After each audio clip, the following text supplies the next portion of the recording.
Okay, hello everybody. Hello, welcome. Hi Vicky, good to see you. Popping on a little bit late tonight. Sorry about that, but good to see you. Yes, tonight I wanted to let's see. I will be going through the defamation suits regarding the election, but tonight actually we have new motions from Mr. Chesebro. So I thought we could look at these new motions that he has put out. They're actually really interesting motions. So hello, good to see you. Yes, happy Tuesday. So we have two motions here from Mr. Chesebro. He's wanting to quash a couple of counts out of his indictment. And it's absolutely fascinating. So I thought, let's take a look at that and see where he's coming from. So let me just get this put together. I am just a little bit behind tonight, as always. Oh, thank you. Yes, there have been multiple things done, but I thought it was interesting how he presented his case here on why he felt like these particular charges or these counts should be quashed. So I thought we could take a look at that tonight. It's a really interesting story, in my humble legal opinion, such that it is. So welcome, everybody. Welcome.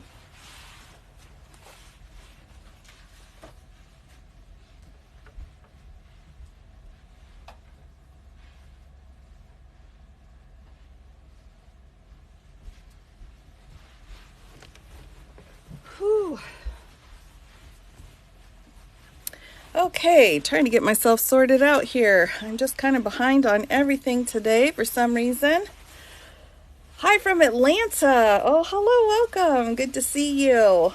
I'm glad you could be here. Yes, and howdy to you too. Happy to see you. Welcome. Welcome, everybody. So I'll ask you if I can ask a favor, and can you let me know if my document is in frame okay? I want to make sure I'm in the correct frame. Miami, love that. Miami. Want to quash a couple of your credit card bills? Oh, well, I suppose it depends on, oh, thank you. Oh, I'm so glad. I suppose it depends on the statute of limitations on that one. So, oh, good. Thank you. I appreciate that.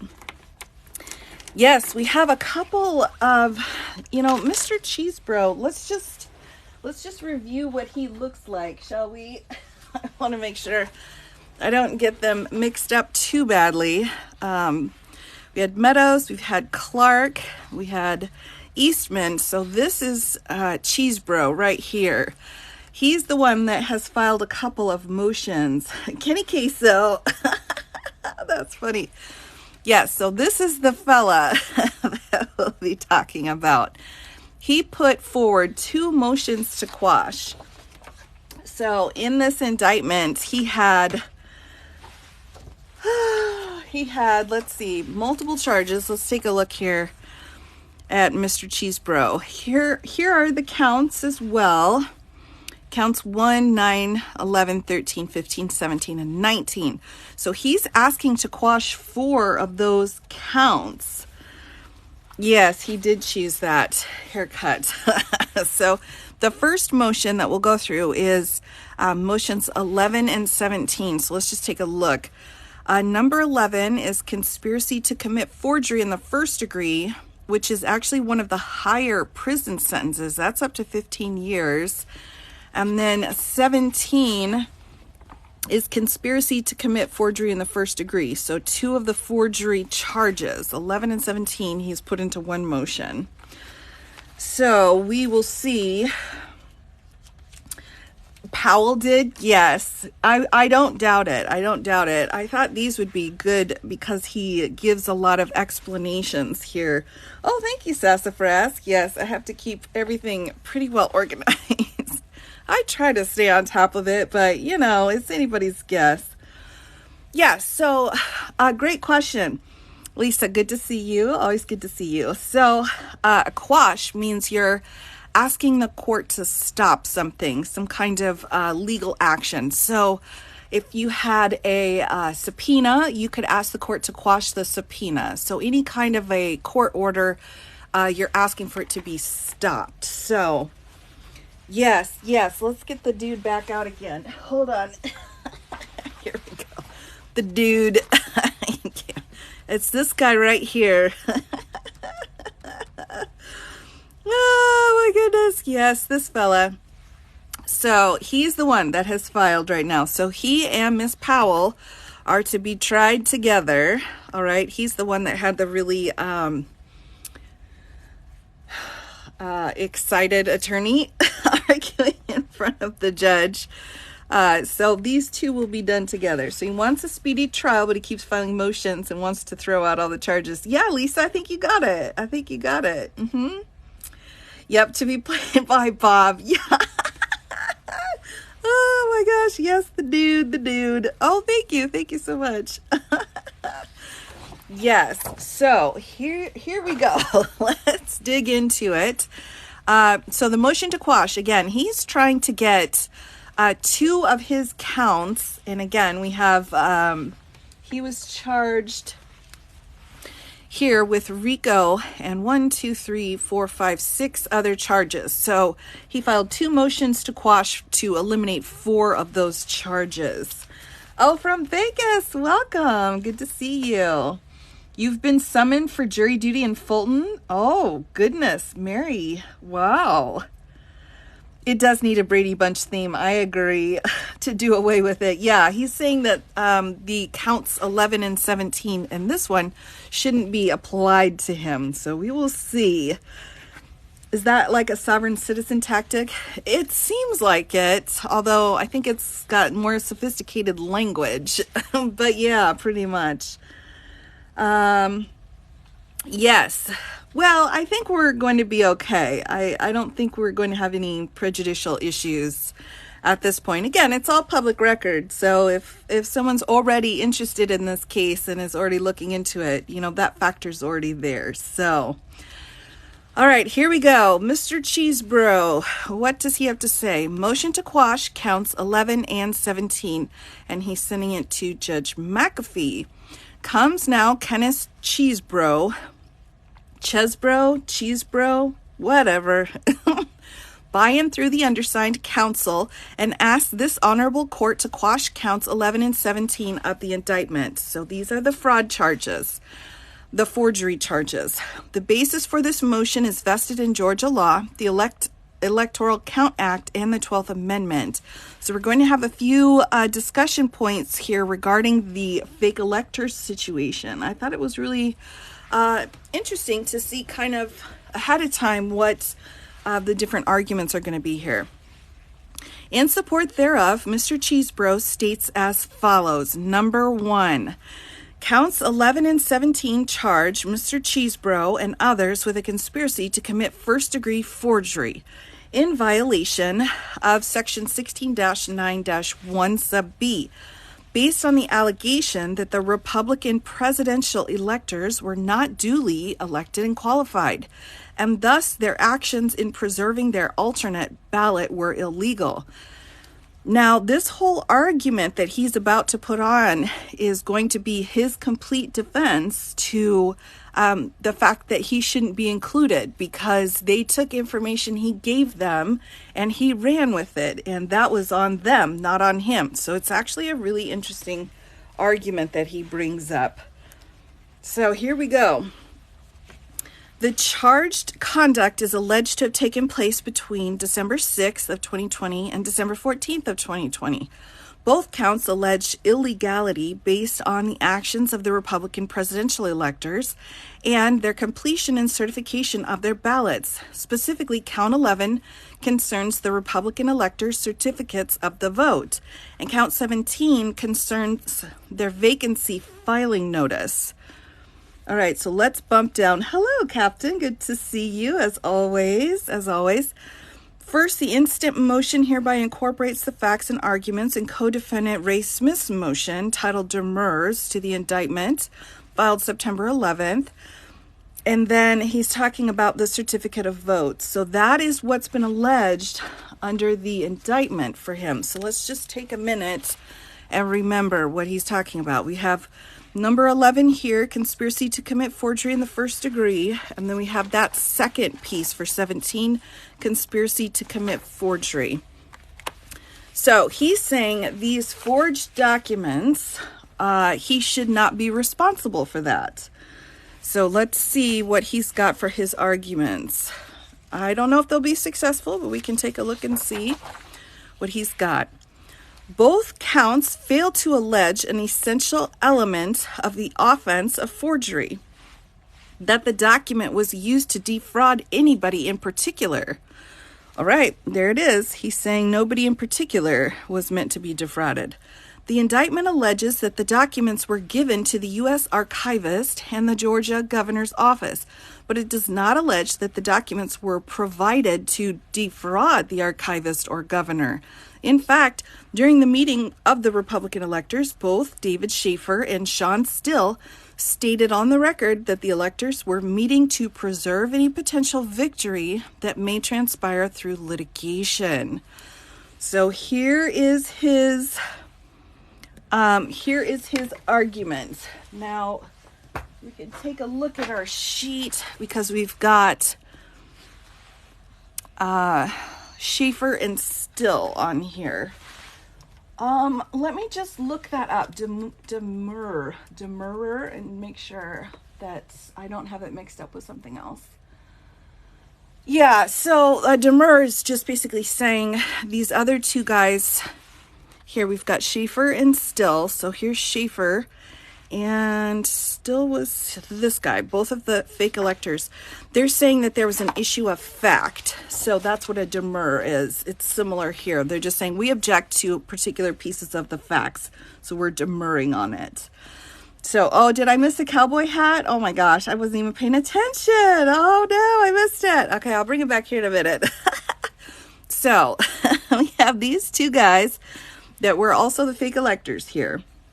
So now again, Chesebro is charged with the conspiracy element. So he was part of the process. Following the meeting, Mr. Schaefer then sent out a tweet which again stated that the Republican electors had met and voted solely in a contingent capacity.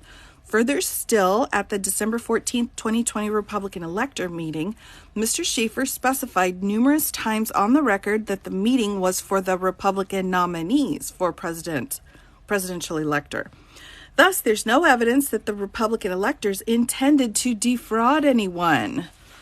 All right, here we go. This is that intent element that's essential for a fraud charge. I don't know. We'll see if he's got any evidence to back that up. Additionally, the Georgia Code does not apply to the conduct alleged in these two counts, as the authority to be a Republican presidential elector comes from the Republican Party, not the state of Georgia. That's interesting. Here, count 11 alleges that the alternate electors' certificates of the vote is a fraudulent document because it purports to have been made by the authority of the duly elected and qualified presidential electors from Georgia, but in actuality lacked the authority. But the Republican slate of presidential electors were qualified and elected by the Republican Party. Notably, however, the certificate of the vote at issue here does not contain any statement claiming that the alternate slate was certified or ascertained. Whoa, that's interesting. So, of course, we don't have the evidence of that certificate. That's not really available to us at the moment. Hello, Hawk. Good to see you. So they're saying on the certificate itself, they're not stating that this is certified or ascertained. So that's his argument. So he's stating there was no fraud that occurred. Interesting. This, if you're talking about his motion to quash, it was filed on the 18th. So just yesterday is when this was filed. Yes, I will post this up on YouTube. Absolutely. Oh, yes, lovely. I love that. Yes, here we are. Here we are. Okay, so here's his argument. He's saying in the certificate, there wasn't anything in there that was certified or ascertained. Even if this court understands duly elected to mean the elector slate chosen by the people of Georgia to cast votes for president, the Republican elector's certificate of the vote is still not a forgery because it was made to be used in the event that the alternate slate became the official one. In other words, the Republican electors had to put that language in the certificate of the vote in order to preserve the alternate slate for Congress to consider in case the Trump campaign won its election challenges in Georgia. As stated above, the Republican electors explicitly made this point on the record during their meeting and afterwards via social media. Interesting. That's not a thing. You're right. It's really not. Hello, Heather. Welcome. Good to see you. That's so funny. It's not a thing. It really isn't. Count 17 alleges that the vacancy filing notice is also fraudulent for the same reason that it purports to have been made by the authority of the duly elected and qualified presidential electors from Georgia. However, the vacancy filing notice does not actually contain the words duly elected and qualified. I'm not sure that that's required. Regardless, the same argument for count 11 also applies to count 17. Yes, this is a motion to quash. He filed 2 motions yesterday. So let me just show you the front page again. Motion to quash counts 11 and 17. So the conspiracy for the forged documents. So the fake electors forgery. So he's kind of going through his explanation on why those should be tossed. Interesting. All right, and let's flip. Wherefore, Mr. Chesebro requests that this honorable court quash counts 11 and 17 of the indictment, respectfully submitted the 17th day. So we have also included here certificate of service. Now, attached to this is the Electoral College of Georgia meeting that was December 14th of 2020. So now we have some interesting pieces to go through. Again, this was attached to his motion. So this is the reporter, Chairman Schaefer. My name is David Schaefer. I'm the chairman of the Georgia Republican Party, and the hour of noon having arrived, it's my privilege to call to order this meeting of the Republican nominees for the Electoral College from the state of Georgia. The president has filed a contest to the certified returns. That contest is pending. It's not been decided or even heard by any judge with the authority to hear it. And so in order to preserve his rights, it's important that the Republican nominees for presidential elector meet here today and cast their votes. From my observation, 13 of the 16 nominees are present. The first order of business is for the electors who are present to fill the 3 vacancies for those who are not present. Is there a motion to elect Mark, Brad, and Bert as substitute presidential electors? Ms. Fisher, I so move. Joseph Brannon, second. Chairman Schaefer, it's been moved and seconded that Mark, Brad, and Bert be elected substitute presidential electors. Is there any discussion on that motion? The chair hears no discussion, and the motion will be put to a vote. All those in favor signify so by saying aye. Those opposed, no. The ayes have it. The motion carries, and we now have a full slate of 16 presidential electors. I will, except for when they were not. You're right. You got it. They were not. They were not official state electors. They were. That's the problem, isn't it? I will pause for a moment and say that if Pat, one of our presidential electors, his wife passed, and he is taking care of his family. And our hearts are obviously all go out with him. We will suspend for a moment while the paperwork's prepared to reflect the new slate of presidential electors, and then we will conduct the balloting. So this meeting is suspended momentarily. Yes. Chairman Schaefer. All right. Is there any objection to Carolyn serving as secretary of this meeting? The chair hears no objection, and Carolyn Fisher is now the secretary of this meeting. Now, secretary, if you would call the roll of the presidential electors. It is, Suze. It is. Okay, so Miss Fisher. Joseph Brannon. Here. Ken Carroll. Here. Vicky. Here. Carolyn, nothing. Here. David, here. Mark, here. John, here. No, I'm sorry. He was replaced. He was substituted. Sorry. Kathy Latham, here. Daryl, here. David, here. Sean, these are the ones that were charged. Here, here, and here. Let's just make sure we know who got charged. Here. And Chandra is also here. Mark, Brad, and Bert. Here, here, here. And Frank. What's that? I'm sorry. Oh, can I confer with you for just a moment, please? Yes. Okay, so we will need to elect one more.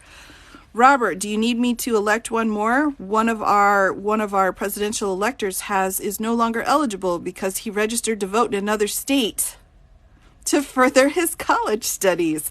That does put a hindrance on him being an elector for the state of Georgia. Here, Jay. War Sanchez, thanks. I'm glad you're here. So he's in another state. This is hilarious. Yeah. Okay. I so move. Second. Or do you get your transcripts? Well, this is from AHR reporting, I guess. I don't know. All right. Seconded. It's been moved and seconded that John be elected as a substitute presidential elector. All those, is there any discussion on that motion? The chair hears no discussion and will put the motion to a vote. All those in favor signify so by saying aye. Those opposed say nay. The ayes have it. The motion carries, and John is now a presidential Republican candidate for presidential elector, and he is present. Yes, sir. And so all 16 are present, and we will conduct the voting momentarily. Ray Smith is a lawyer for President Trump. Do you wish to make any comments at this time? Yes, we're conducting this as Chairman Schaefer said. We're conducting this because of the contest of the election in Georgia is ongoing, and so we continue to contest the election of the electors in Georgia, and so we're going to conduct this in accordance with the Constitution of the United States. This is false. No. Incorrect. That's minus 10 points. And we're going to conduct the electorate today, similar to what happened in 1960 in Hawaii. The Hawaii situation has come back again. All right. So moving on, after we've had point deductions, and if we did not hold this meeting, then our election contest would effectively be abandoned. That's correct. That not correct? That's correct. And so the only way for us to have any judge consider the merits of our complaint, the thousands of people who we allege voted unlawfully, is for us to have this meeting and permit the contest to continue. Is that not correct? That's correct. That's correct, Mr. Chairman. Chairman Schaefer, yes, sir. I have John Isaacson as an original elector being replaced by John Downey. That's correct. Patrick being replaced by Mark. That's correct. CJ being replaced by Honorable Bert Jones. Honorable? That's interesting. Is he a judge? And Susan Holmes being replaced by Brad. That's fine. This is riveting. Riveting taking over the country. Yes, and they all 16 are present. And you've got the paperwork ready? Yes, sir. So, if you would, do you know these people are by sight or probably not? Yes. So how are you going to distribute this? The ballots? Yeah, one at a time, individually today to cast their ballot. So why don't we... Okay, I want to thank Carolyn for her service as the secretary of the meeting. Because the documents have been prepared with Sean listed as the secretary of the meeting, I would like to avoid reprinting the documents, that there would be a motion to thank Ms. Fisher for her service and to elect Sean as the proper secretary of the meeting. Is there? So moved. And is there a second? Second. Can't. This is a lot. This is really a lot. Goodness. Is there any discussion on that motion? No discussion. All those in favor signify so by saying aye. Those opposed, no. The ayes have it. The motion carries. Sean still is elected to permanent secretary of this meeting. Mr. Chairman, I'd like to take a moment to thank Carolyn for her hard work in this role, and I appreciate all that you've done. I mean, she's only been doing this for 15 minutes, right? Thank you. Sean, if you would come forward and sign these documents, electing the substitute electors so we can move to the vote. All right, so the certificates have been executed. Are we prepared now to vote? Yes, we are. Are the ballots individual? Yes. So do you want me to call out the name and have that person raise their hand? And maybe, why do we have a court reporter? Can I just ask that question? Why is this meeting being recorded? Your life as a school board member. Oh, Frank, no. You're fighting the good fight for us, Frank. We appreciate it. So, yeah, I mean, why do we have a court reporter? Yeah, it's a good question, isn't it? Why are we making a record of this meeting? I'm wondering about that. Very professional, yes, extremely professional. We don't just have regular minutes for you to go over it. Kitty, hilarious. They're Republicans. Oh, that's funny. So it'll officially be official. I think you're right. Yes, well, it is very official. Usually at a meeting, doesn't someone just kind of take down what's happening? The board clerk records the meetings? Yes, but this is a reporting company. Very interesting. So when he gets cited for insurrection, right. Right. So he can include it in his motion to quash. Okay. On the record, for the record. I love that. All right, Mr. Sinners, come up and sign. Huh? I'm not professionally trained. I'm not sure if you noticed. Come up to sign. Okay, so call the name, and then if the electors would come forward and complete the ballot and sign. So why don't you call the name? Mr. Sinners. Joseph, James, Vicky, Carolyn, Kay, David, Mark, Brad, the Honorable Bert, Kathy, John, Chairman, Sean, Chandra. Did you call Daryl? Daryl, 16 votes. Do we have 16 votes cast? 16 have been cast. For Vice President Pence, and 16 have been cast for President Trump. Congratulations. Is there any other business to come before this meeting? Hearing none, the chair declares this meeting of the Republican nominees for the Electoral College. Are you trying to get my attention? Yes, we must complete some paperwork in private to certify. Okay, so we'll adjourn this meeting. And then if the electors would remain behind for a few minutes for us to complete the paperwork. But hearing nothing else, this meeting of the electors, not the alternative electors, is hereby adjourned. Well, that was insightful. What do we think? Is that showing that what he's claiming, what Chesebro is claiming? What is he claiming? He's saying that they are preserving any potential victory, right, by having these alternative electors put into place. This tactic hasn't worked for sovereign citizens. Well, yeah, that's a good point. It's a very good point that you raise. I call BS. He just proved that the charges should remain. Jay, you've got a good point. You've got an excellent point. Yes, it smells fishy. Alternate facts, alternative universe, right? Alternative gravity. I hear you.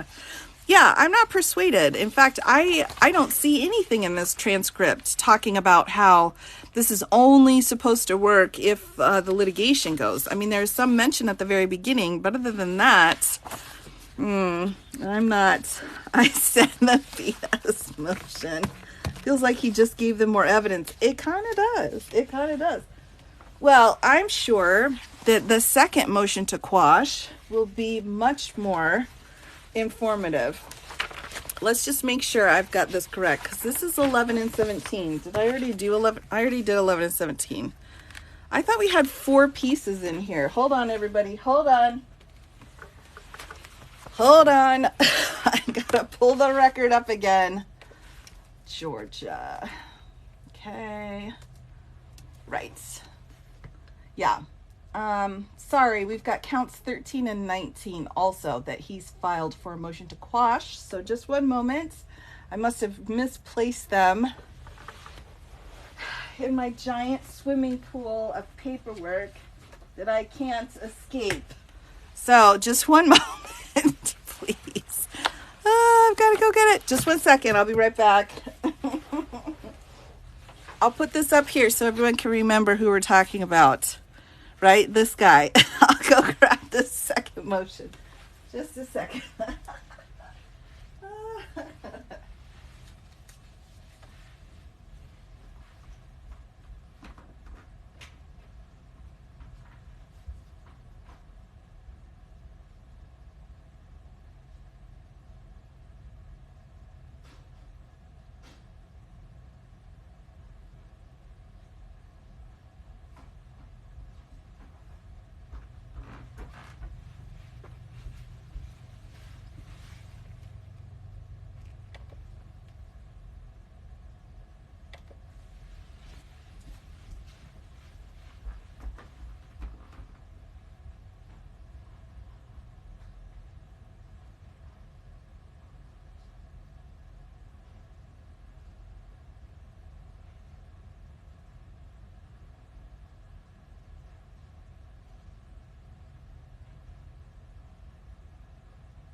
Okay.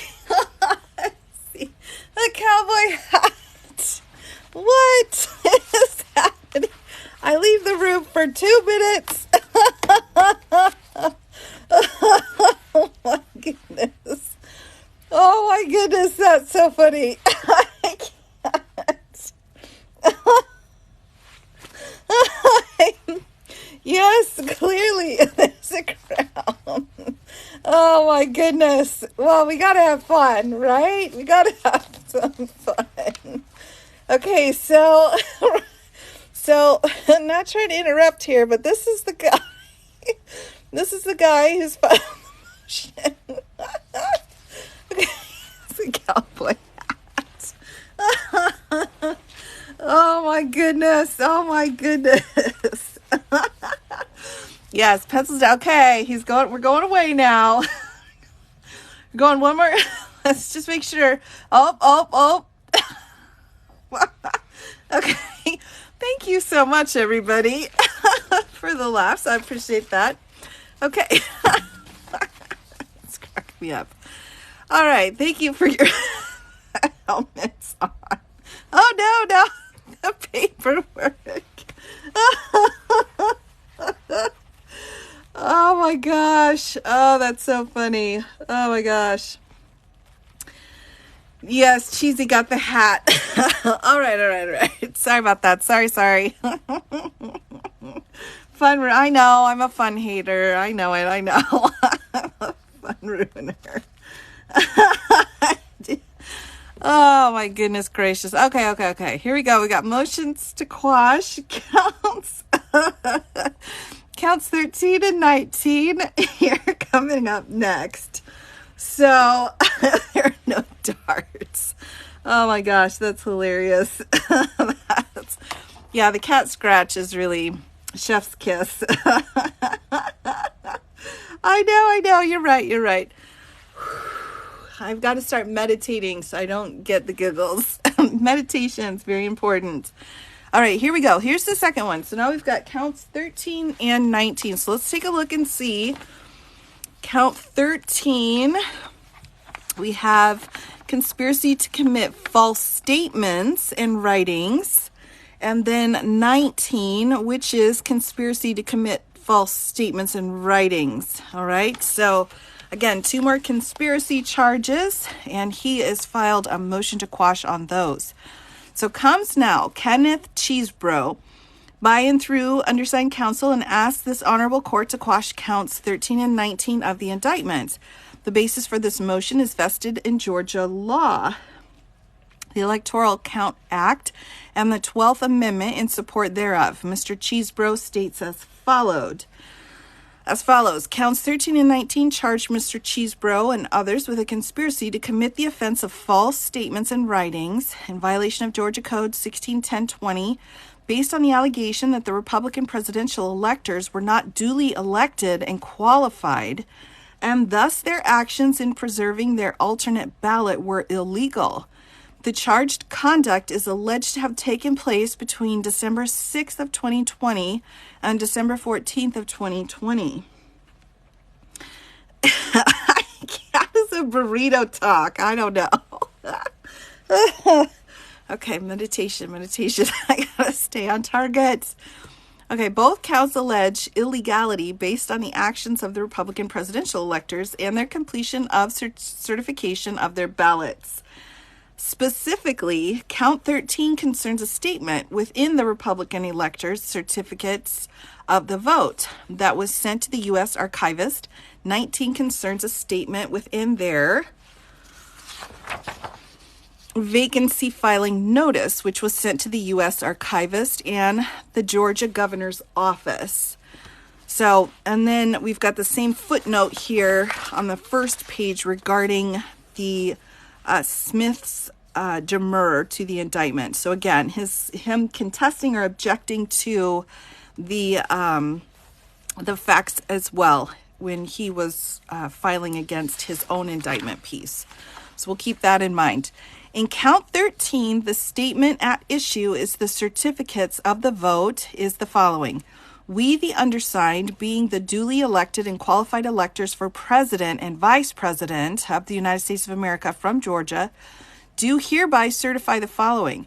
Now, is it me or is this statement actually kind of an admission, right? Because he's saying the statements weren't false, but yet here, right, he's saying they were duly elected and qualified, that they weren't alternates.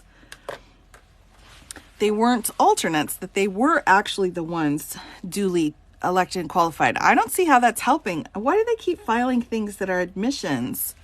I'm just curious. I'm just asking for a friend. Why are they filing admissions? I don't know. In count 19, the allegedly false statements in the vacancy filing notice is that David Schaefer, as chairman of the Republican presidential electors meeting, and Sean Still was the secretary of said meeting. So let's just make sure again. Okay, hold your gifts, please. Everybody, hold on to your gifts. Just a minute. So Mr. Still here and Mr. Schaefer are the two that we're talking about that were in the meeting for the fake electors. Okay. Come on, everybody.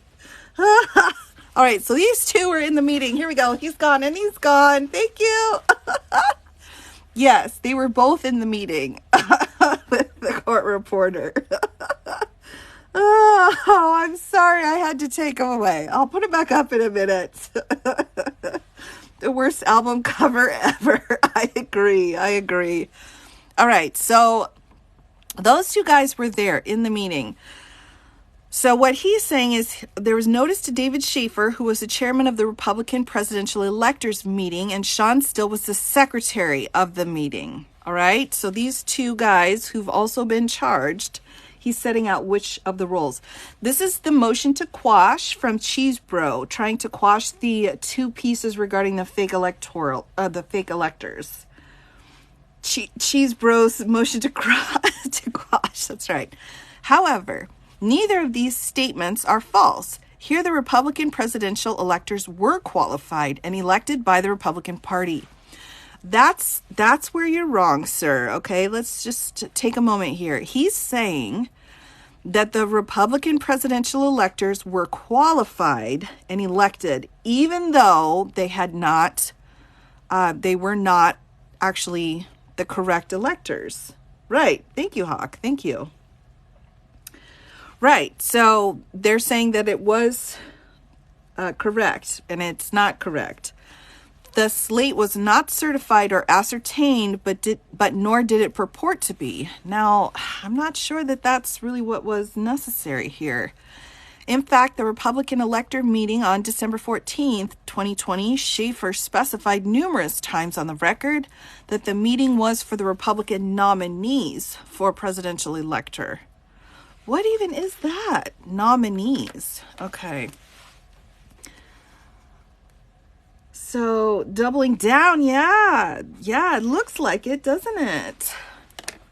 Further, both Schaefer and Sean stated on the record that the electors were meeting to preserve any potential victory that may transpire through litigation.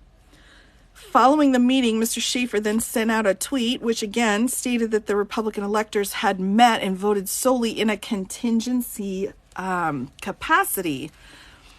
I'm not sure that's enough. I'm not sure that that's enough to overcome this being a false statement that they've been charged with. It doesn't seem like it to me. And they all knew. Yeah, they did. If you don't want to call him Cheese Burrito, can you call him Cheeseburger? Thanks. All right, I'll think about it. I'll take it under advisement. That says a lot when the teacher runs out of red ink. It does. It really does. Oh, their intent is still there. Exactly. Whether they worded it carefully or not. Yes, VC, you got it. He's grasping a tweet saying we didn't really mean the false documents we filed. Right? No takebacks. Just doing this implied or inferred their intent. Or cheese toast. That's funny. There's no legal contingent capacity. Well, yeah, there's really not. I don't even know what that is. That's a lot. Okay. Likewise, David Schaefer and Sean Still were the chairman and secretary, respectively, or of the Republican elector nominees meeting, which again, this is a interesting title that they're trying to put.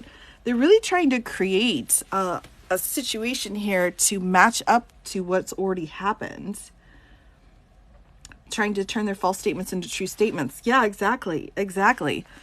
None of these statements were false. Therefore, the charged conduct was not illegal under Georgia Statute 1610-20. Now, I'm not sure about that at all.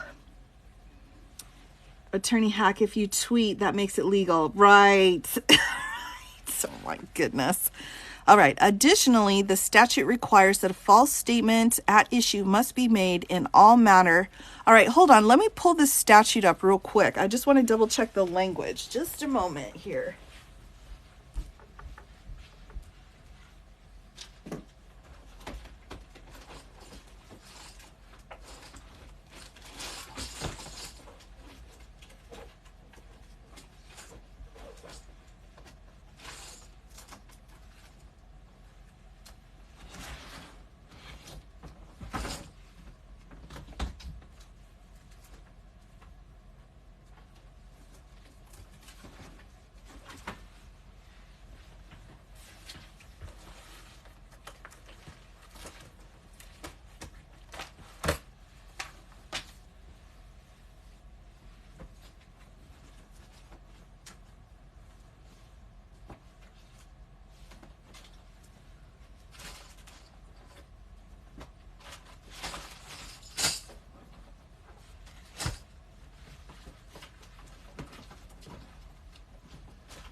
Shoot, I must have left the Georgia code in my other pants. Sorry about that. So I can't find it. I am literally in a swimming pool right now of paperwork.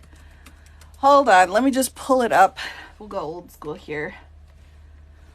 Let me see here. 16, 10, 20. All right.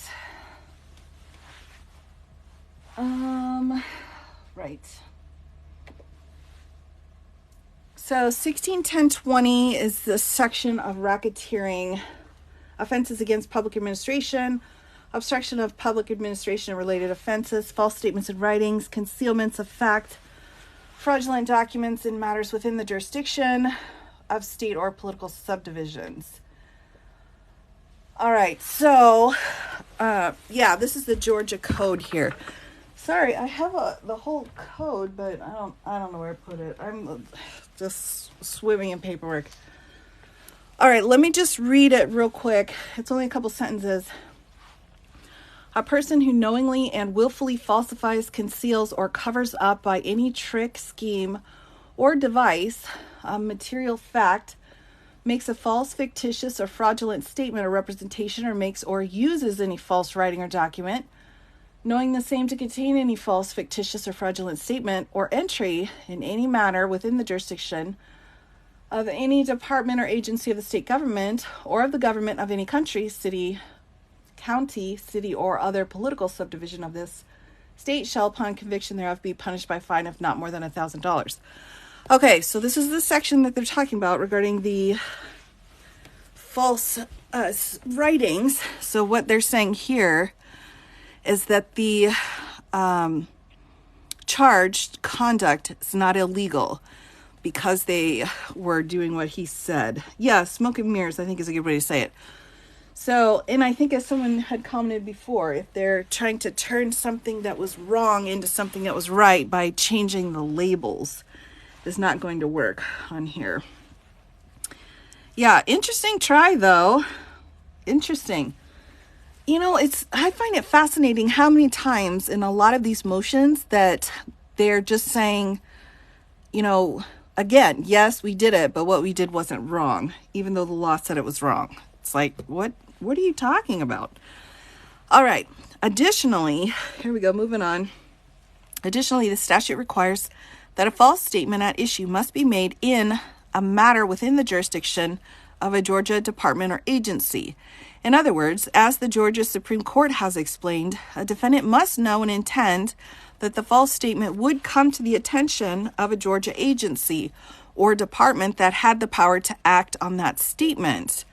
Here, the indictment alleges that the statement at issue in counts 13 and 19 both fell within the jurisdiction of the Georgia Secretary of State's office, as well as the Georgia Governor's office. Under the Electoral Count Act, the state has no authority to do anything after the safe harbor deadline has passed. In 2020, the safe harbor deadline was December 8th of 2020. Thus, even assuming that the certificate of the vote and the vacancy filing notice were both sent to the Georgia Governor and Georgia Secretary of State, neither the Governor nor the Georgia Secretary of State have the authority to act on the statements within the documents. Only Congress had the authority to act on the statements. Wow, so they're not only saying that what they did was fine, but that even if it wasn't fine, then Georgia didn't have any jurisdiction. That's interesting. Georgia didn't have jurisdiction over their own law. How does that work? Baloney. Baloney. That's funny. All right. Wherefore, Mr. Chesebro requests that this honorable court quash counts 13 and 19 in the indictment. Yes, you can call it whatever you want in your own head. If Georgia has no authority after the deadline, then neither did they. Interesting how that works, isn't it? Oh, my goodness. All right, so let's take a look. Let's take a look here at the transcript. So, before I dig too far into that,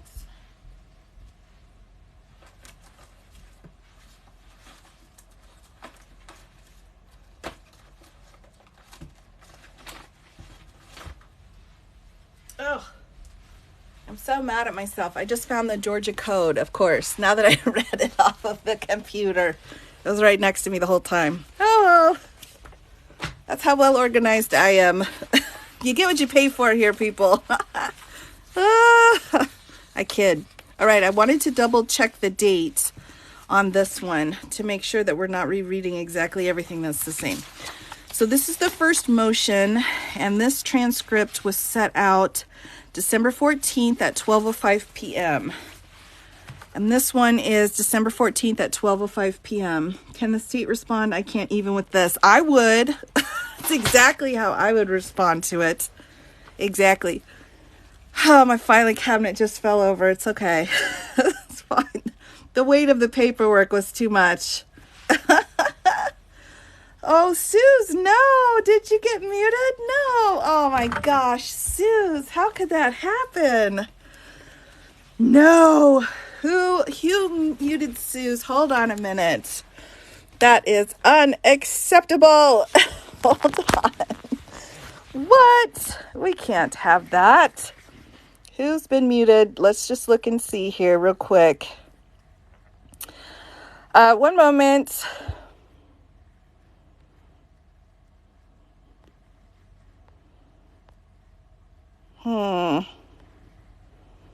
I don't see you on my list, Suze. I don't see you on my mute list. Yikes. That's bananas. Oh, no. It wasn't me. You're not on my list. I don't see you. Let me double check. But nope, I don't see you. But oh, thank you. Thanks, VC. Appreciate it. Double checking for a minute there. Okay, here we go. Moving on. We've got the exact same meeting. Thank you very much. No problem. Oh, it gets a little bit bonkers sometimes. We have all the mods are amazing. Yes, that's right. We love you. We love all of you. You are fantastic.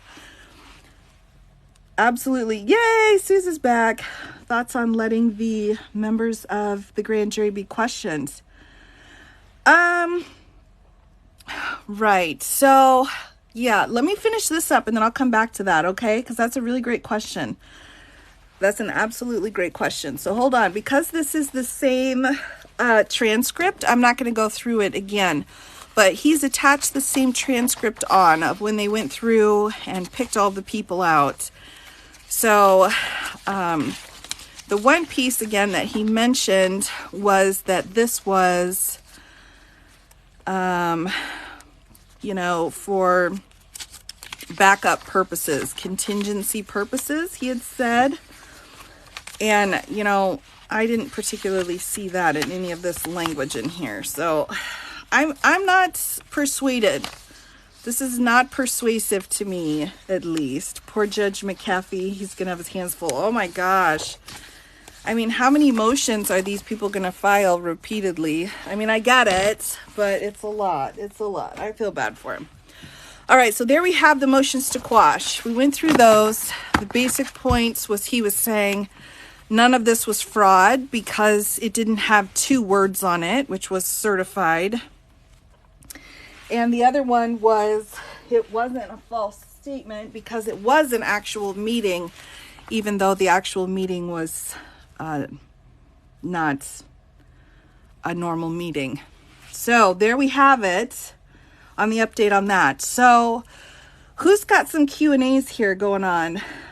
Does not say it's replacing the first. Yeah. Yes. Lady from Georgia is going to get charged for fraud. Yeah, there's a lot of fraud involved. Delay. There's a lot of delay going on in here, too. With the citation for the last argument that they made. Okay, wait. What was the citation for that last argument they made about the state needing the power to act? Sure. Yeah, let's pull that. Let me pull that citation back up again. Here it is. Right here. So, requires a false statement at issue must be made in a manner within the jurisdiction. Is this the one you're talking about? Defendant must know and intend that the false statement would come to the attention of the Georgia agency or department and had the power to act on the statement. So this is the case here. There you go. David, you got it. Screenshot time. Yep, you got it. Haley v. State.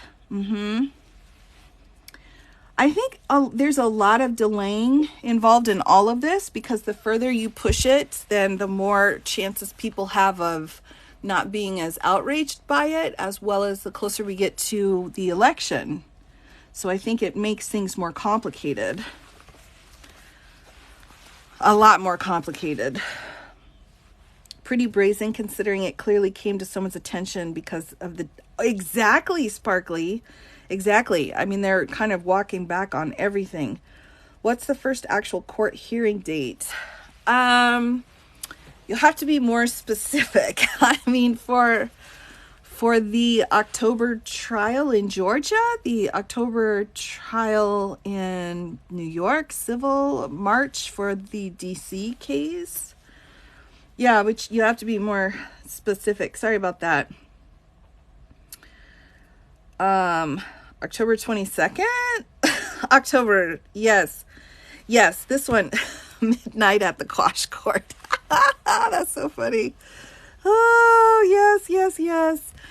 Yeah, we've got it coming up really quick, actually. I mean, it's just around the corner. It's just around the corner for the speedies. And we've got, I think somebody called it cheese and crackers, which I thought was the best. The absolute best. So it was cheese and crackers. I don't know if that's appropriate or not, but we've got Chesebro and Powell, and they both have requested speedy. They were both granted speedy and are on their way to trial then that third week in October. Yeah, cheese and crackers. Right. Cheese and crackers. It's not from me. That's not original to me. I can't remember. I can't remember who said it, but whoever said it was hilarious. Somebody needs to tell Hawk about it, okay? Yes, they demanded speedy, which is their right. There's an absolute constitutional right to do that. So that absolutely can be done. No problemo. Yes. Yeah, why Georgia went for the RICO charge. Georgia, I mean, the RICO is really about, all right, I'm moving it. Georgia, I think, is really upset because of the phone call to their Secretary of State. I think if that phone call hadn't happened, there wouldn't be a RICO situation. I really do. I think that phone call was just so offensive that they're like, what do we need to do? We're going to do it. Whatever it takes, we're going to go forward on it. So, elephant's back. Oh my gosh. I thought Cheeseburger was an attorney, wasn't he? He was, wasn't he? Yes, the perfect call. Oh, the absolute perfect call. Okay. Yes. Okay. Yes, he was. Okay, Cheeseburger, the attorney. Georgia was like, not in our state. Yeah, see, they were mad. I mean, they were like, this isn't going to go down like this. We're not doing that. Yes, Ellis isn't playing. She's like, this is how this is going to go down. Illegal recording the phone call. No, if only one person knows, and, it's only, it's only illegal.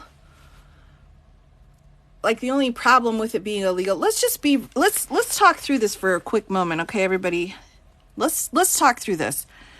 So he called the Secretary of State. The Secretary of State and the Secretary of State's attorney were on the phone call, and he recorded it, right?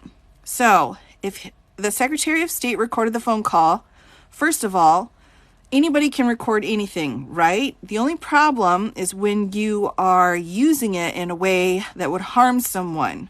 Okay, so if the only way to harm someone is if the tape came out to the public, you could see it as, I don't know, some kind of harassment maybe. But in this case, you could say it's a motion to suppress. We should suppress the tape because it was gained through an illegal activity, which was recording it. But yes, Georgia's a one-party consent state, right? So my point is, if they're trying to argue that the phone call was illegal because only one party knew, let's just say it's a two-party state. The only remedy would be a motion to suppress. So they would toss out the tape for a criminal case, and that would be the only remedy. But it is a one-party case, and it is a one-party state, and so of course the tape can come in. But again, it's that process of analyzing it. So what if someone, it's that general question. If someone does something illegal, what happens? Is there a harm that's been done? Is there something that can be charged? I mean, would someone be charged with an invasion of privacy for someone else doing that? And so at most, there could be a simple misdemeanor or an infraction. I mean, again, this is the, what's a one-party state? It just means that only one person needs to be aware of the recording. So you can't just put like a recording device in a, hotel room. You can't just do that. Like one of the people involved needs to know that there's a recording going on.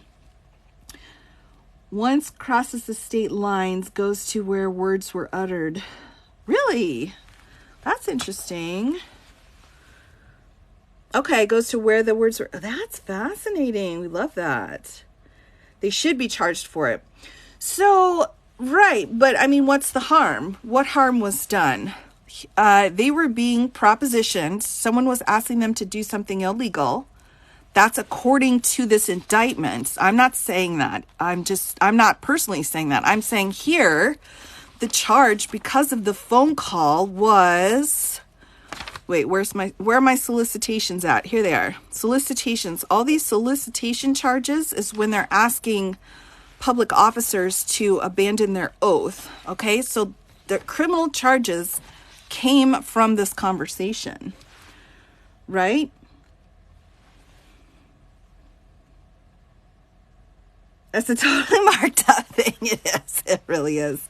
Yeah, it goes back to working in court too much. I didn't ever want to have to look for my stuff. That was my biggest pet peeve, is if I had to dig through all my stuff to answer the judge. Deborah, oh, I'm so glad you're here, Deborah. Oh my gosh. So, Deborah, I've been working on your situation. I don't want to say too much, but I think I've got it reset now. So just so you know, you should be good to go. But welcome. I'm glad you popped in. So anyway, yeah, we were talking about the one-party state. So best interest of the elected officials in our public to record conversations like that. Well, right, Casey, right. And again, I mean, you have to look at the charge as well. So if we've got an invasion of privacy, a simple infraction, meanwhile, this is a huge, the president of the United States asking for votes, allegedly, it's a lot. So it's a good question.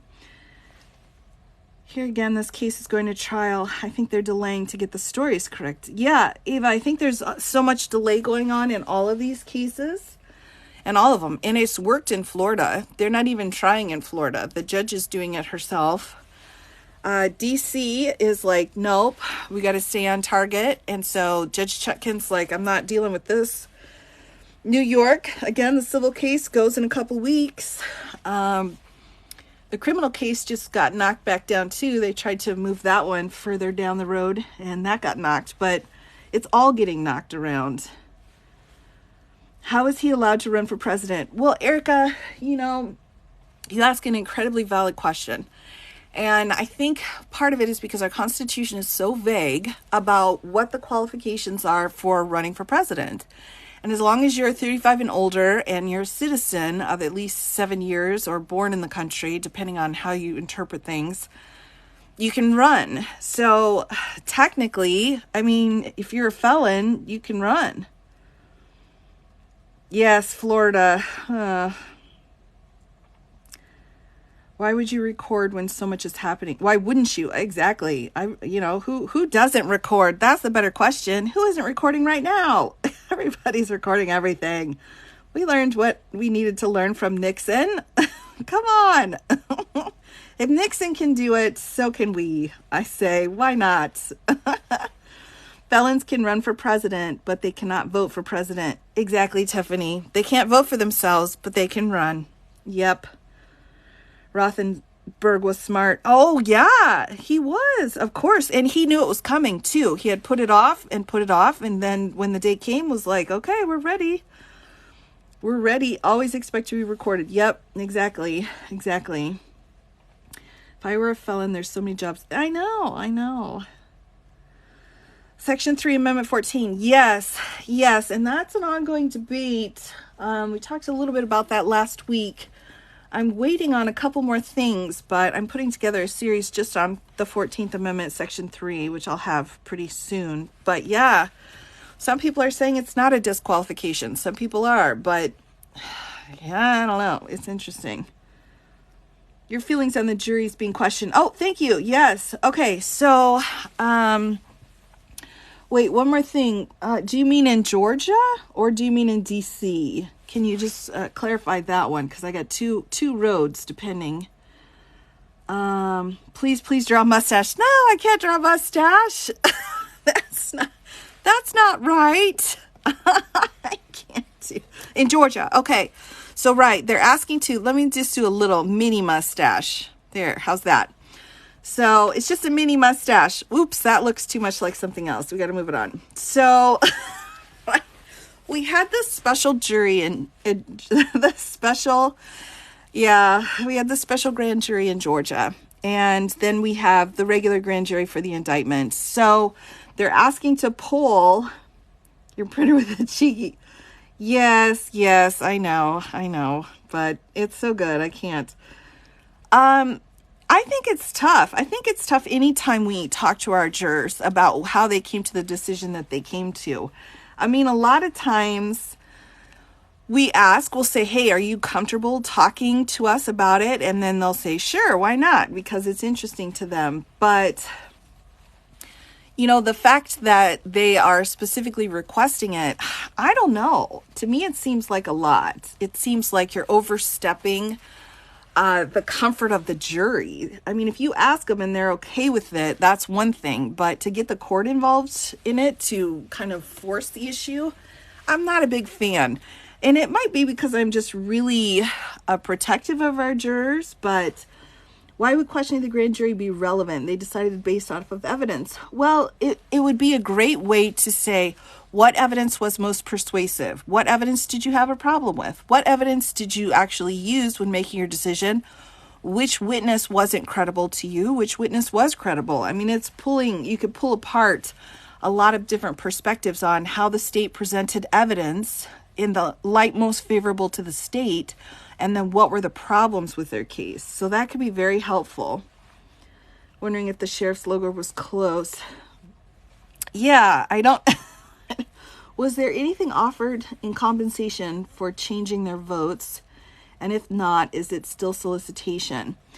So, so solicitation is just a quid pro quo. You don't have to have money. It just means if you do this, I'll give you that. And in this particular situation, there's this inference, right? If the president of the United States is asking you to do something, what are you going to get in return for that? So if you think about it along those lines as quid pro quo, then it kind of makes it a little bit more easy to understand.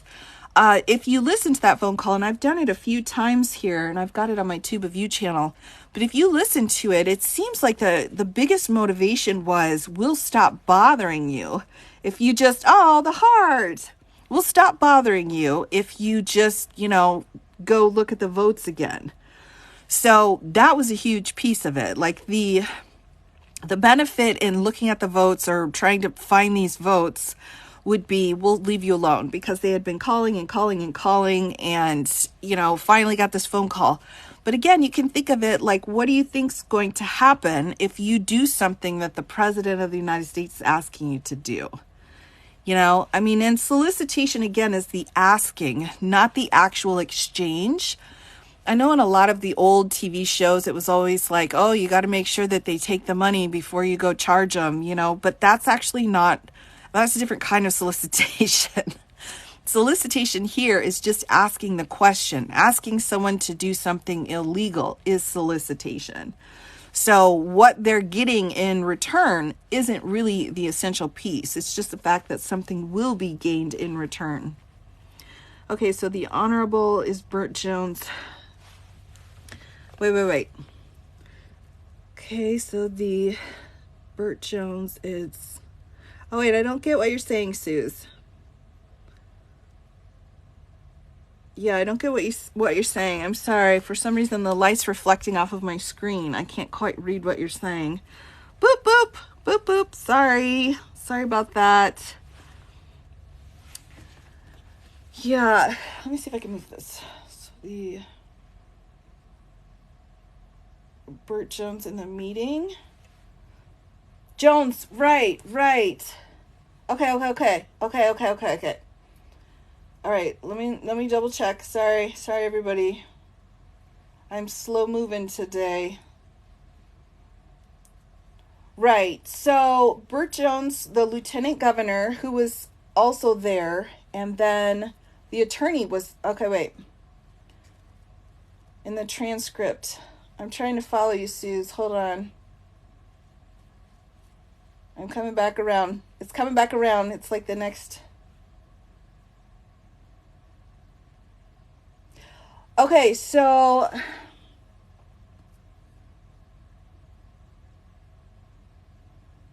Right, so Burt Jones is the lieutenant governor. Oh, okay, it's all coming together now. I'm sorry. My light bulb is not very bright tonight. Here we go. I see you now. I see you. You're too bright for me. I got to put my sunglasses on. I got you now. Hold on. Let's see. Let's take a minute. So the Honorable Burt Jones in the Republican elector meetings is the lieutenant governor. Whoa.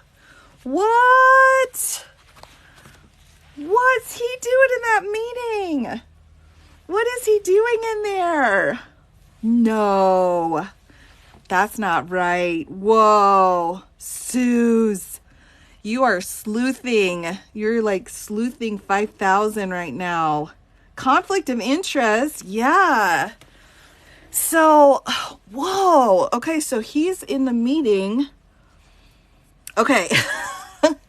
Right. So, okay, what we were going through before is this motion to quash, and what they had was he included a transcript of the meeting where they went in and they took a poll of these fake electors or alternate electors. They're fake electors. That's what they've been charged with. So there was a group of 16 people who were going to go forward and vote for, Trump if he, that's why they had the court reporter. Ooh, even juicier. Okay. So all these people were here and they were going to be the alternate, the fake electors, right? Even though Trump had not won, but just in case of litigation. And one of them was the lieutenant governor. Right. That's inappropriate. The lieutenant governor for the state of Georgia should not have been a fake elector. All right, let's say it. We said it. He was a candidate, but not the actual one yet. Yeah, but he is now, though. Right. Oh, my gosh. Yeah, because I was wondering, I'm like, who's this? Why is he honorable? Is he a judge? What's his name? Oh my gosh. Whoa. That's some hinky business. Hinky. Yikes. Did you see his interview? No. I didn't. There are charges filed against him. I haven't seen any charges against this dude. If you're a candidate, does that mean he's one of the ones who flipped? Ooh, he could have for sure. He was a state senator. Okay, he ain't honorable anymore. Well, yeah. Okay, sure. So it's just look at the position he's in. If he's now, or at the time was a candidate, essentially was on the ticket to be lieutenant governor of the state. So he's joining this squad of Republicans who are all saying, hey, let me give you some examples here. We've got this guy was charged already. He's been charged with the RICO situation. She's been charged with the RICO situation. So we have people who were charged with a lot of the issues, and he's in that same group. So he could have potentially have also been charged by signing the document. That would have been a forgery, falsifying information, which is what these guys were charged with also. He could technically have also been charged because he was a fake elector. So if we look at the chart again, we just take a peek here at the chart. This is a fake elector here. This is a fake elector here. And this is a fake elector. So one of these squares could have been the lieutenant governor of the state of Georgia. So that's kind of a big deal. Fani couldn't indict due to conflict of interests. I don't know. Is he? Oh, that's a good point. Who has a list of the unindicted? Yeah, I don't have. They said that there's, over 30 other people that were not indicted. But wow.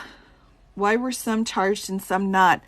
The best explanation, she hosted a dinner for his opponent. Woo! Yes. The best explanation always, when you think of a whole bunch of people who have all been working together, right? So technically all of these people could be charged because they were all part of it. They chose to just charge these two out of this batch and not the lieutenant governor. Yikes, that's really creeping me out. But they could all have been charged. So probably why they weren't charged was because they flipped or they contributed to the state's case in some way. So in exchange for their testimony, they said, if you don't charge us, we'll testify. She was disqualified by the judge from pursuing charges because she fundraised for the opponent. Oh my gosh, the plot thickens. Okay, they were supposed to release the 30 unindicted. Oh, really? Okay, that's interesting. Graham et al. Were because of the debate and speech clause. Well, I don't know about that. She couldn't ping Jones. All right. Oh my gosh. The plot thickens. Suze, what are we going to do? I don't know if we will see the rest of the unindicted. Yeah, I don't know. I don't know when that's going to go down. Doing this special grand jury report. Oh, VC, thanks. Yeah. Oh my gosh, that's right. Oh, the plot thickens again. Okay, so these were, let's just be clear here. These were the people listed in the special grand jury indictment who were not charged. All right, so we made this list out the other day. So you're right. We've got Vicky, we've got Fisher, Jones, Hennessy. Oh, these are all of them then. These are all of the people that are listed. Let's just double check. Let me get my list out again. All right, here we go. So we've got, this is my high technical, amazing graphics I have for everybody here with my sticky notes. So Brannon is on the grand jury indictment, the super grand jury. Let's see. Let me just highlight the ones that are on the grand jury. We've got this guy, this lady, Fisher, Jones,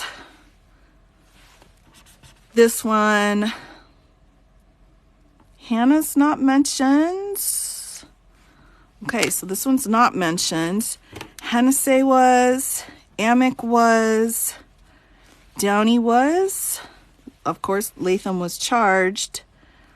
Moody was not. I don't see Moody. And then, yes, Yes, and then Carver. Okay, so everyone who's highlighted here was recommended to be charged or was found to some degree to be responsible through the special grand jury indictment or the special grand jury report. Wow. Whoa. Mind blown. Mind blown. Look at all these people in here doing their illegal things. For shame, for shame.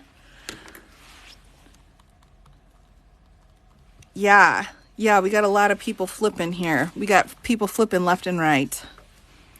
Front, back, side to side, left to right. All of these people in that meeting were part of the special grand jury report. What? Just criming away. Exactly. What is happening? Georgia. Get yourself sorted out, Georgia. Ugh. This is the finger of shame. I rarely get the finger of shame out, but finger of shame time. Shame, shame, shame, shame, shame. Yeah. Well, Casey, I had wondered because in his press conference, he had said, there were a lot of people that, felt otherwise, but we don't do that here. They may not have thought they had sufficient evidence of mens rea. Yeah, I think that could be a part of it. When we went through and did the calculations, we had talked about how many grand jurors there were and if they voted yay or nay. And when we were looking through and kind of crunching those numbers, all of these people again highlighted, here's Lindsey Graham, in case anyone was wondering, but these guys all had huge numbers of yays, of meaning that they finger of shame. I do the finger of shame. Oh, Catherine, we've all got good and bad. We've all got it in our state, for sure. Good and bad, absolute mix. No one is immune from it. Is it possible Fani didn't know there was a transcript until now? It's possible. It's absolutely possible. I don't know, though. I'm Georgia, but I don't claim these people. Fair enough. Fair enough. David Perdue. Was Perdue on the list? Yeah, David Perdue right here. Number 16. Yep. Right there. Doop, doop, doop. There were a lot of people in that special grand jury list. Would you mind if I made a song about this case? Oh my gosh, Ava, you must make a song. You must make a song, and it will be amazing. I have no doubt. Life goes on regardless. True story. He did it. He did. Really? You think Graham's got charges coming? Well, he did almost cry on air. I mean, he seemed a little extra emotional. So sometimes I wonder what situation he's in. The ballad of false electors. Oh my gosh. They were sitting. It's a lot, isn't it? It really is a lot. When you take a look and you start crunching these numbers, it really is a lot. It's a lot to take in.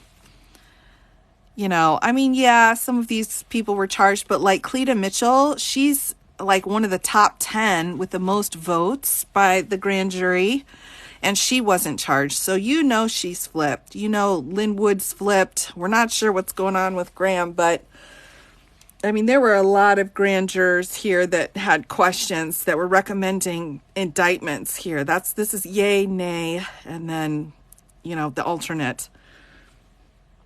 Or absent. Did she charge less to get a big case as fast as possible in 2019? I think so, Suze. I think she did. I think she was rushing against the clock to get it on as quickly as possible, to get it on the docket.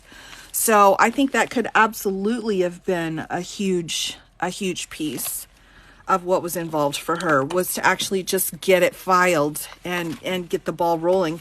Because she probably knew there was going to be some delay tactics, and she was right. And people splitting and those kinds of things. Now, I don't know if Finn flipped or not. He might not be flippable, although I really don't know. at this point. Let me just get my sticky notes out here. Again, my professional visual aids for everybody.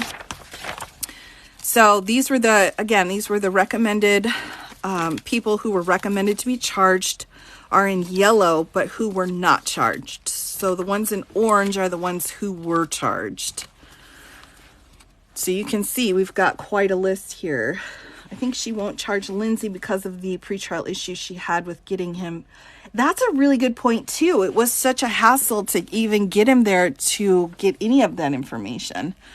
And I think too, there's a difference between a sitting senator and a senator who's not, you know, but I think also she had her priorities and she said it. She said it. My theory, federally elected employees she didn't indict for odds of moving. Yes, that's also true. That's also a huge piece. To get to Lindsay might have seemed political. This was not political. You know, that's a really good point too.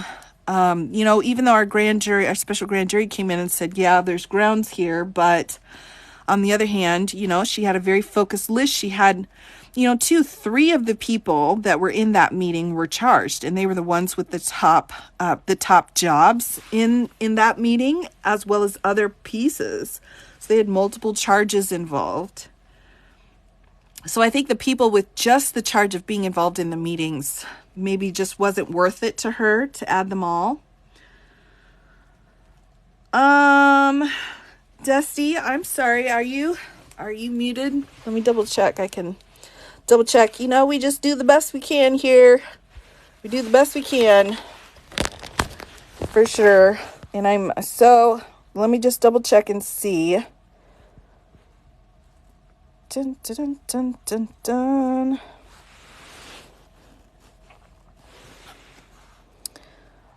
Yeah, I don't know. Do you have a different name?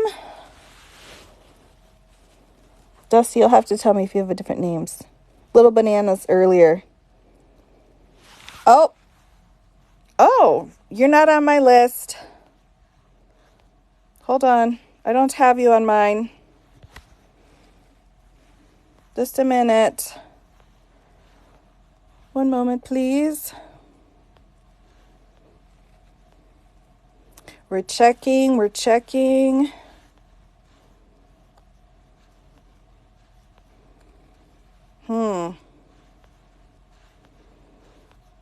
I have a very, very long list, but I don't have you on my list. I don't see you on my list. I'm sorry about that. I'll have to double check. Are you on my list?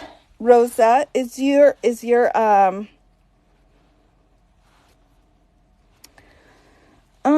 okay, Ava, yeah, thanks for coming.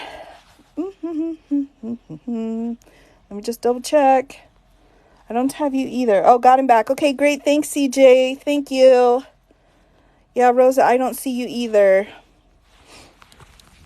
Somebody might have you. Sorry, everybody. You're all probably like, we're spinning around. What are you doing? What are you doing spinning around so much? Sorry about that. There we go. We're back. We're back in focus. It might be the app. Yeah, I didn't see you on my list, so sorry about that. Usually the mutes will only last for 5 minutes. I've recalibrated that, so we should be set and good to go. Oh, goodness. You know, it just, you know, things just get a little bit chaotic sometimes is all. Take us for a literal and emotional spin. Yeah, sorry, everybody. You're all like, put the phone down, woman. I'm sorry about that.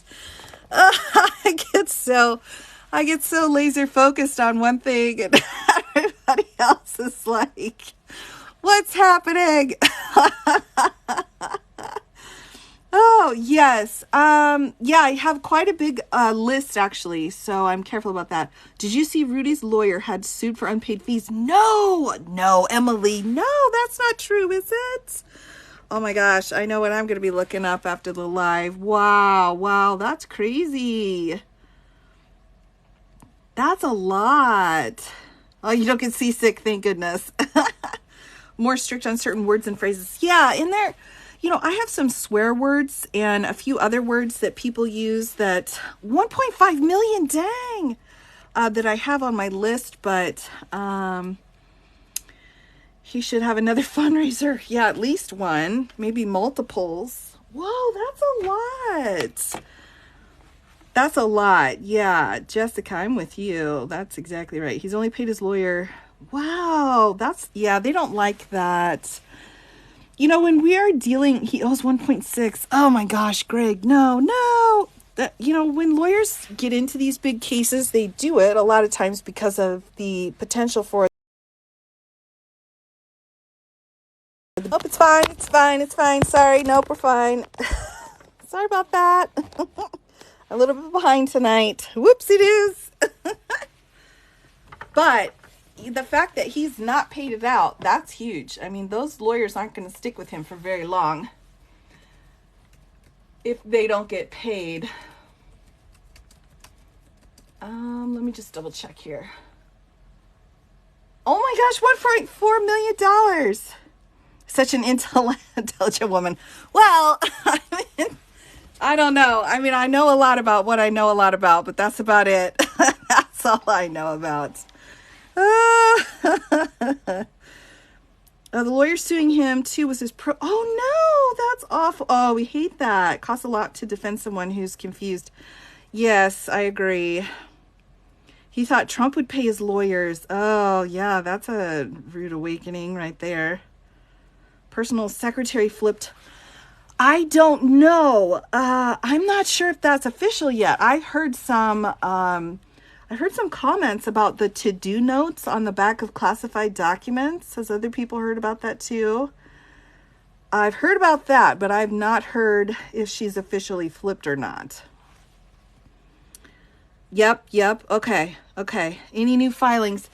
So the 2 motions to quash, I had pulled up, but since I'm here, let me look up and just see if we've got anything.